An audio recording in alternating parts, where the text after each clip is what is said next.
भारत के लिए नए कीर्तिमान लाएगा। साथ ही साथ उन देशों की लिस्ट में शामिल हो जाएगा जो सॉफ्ट लैंडिंग जैसे एक कठिन प्रोसेस को कर पाने में सफल है। फ्यूचर की अगर हम बात करें, हमारे यूथ के लिए बहुत से ऐसे एवेन्यूज़ को खोलेगा, एजुकेशन के एवेन्यूज़ को खोलेगा।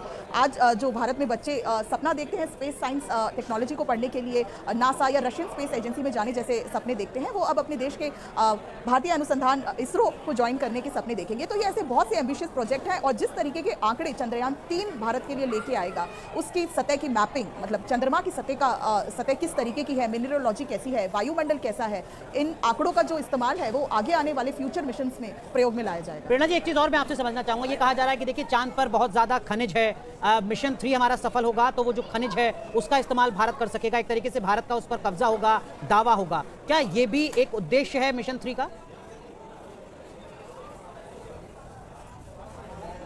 जी बिल्कुल, क्योंकि साउथ पोल पे अभी तक किसी भी देश ने जो है उतरने का प्रयास नहीं किया है और साउथ पोल एक ऐसी अनआइडेंटिफाइड साइट है जिसपे ज़्यादा अध्ययन अभी तक नहीं हुए।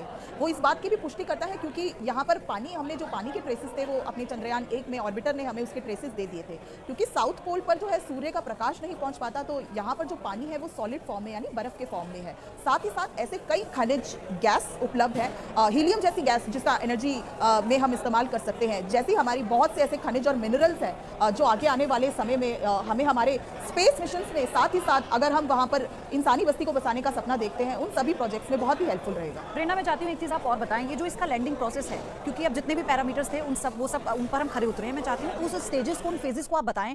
अगर मैं गलत नहीं हूँ, कोई कह रहा है कि 3 फेजेस हैं, कोई कह रहा है 8 है, तो आप ये बताइए लैंडिंग के कितने फेजेस बनाए गए हैं?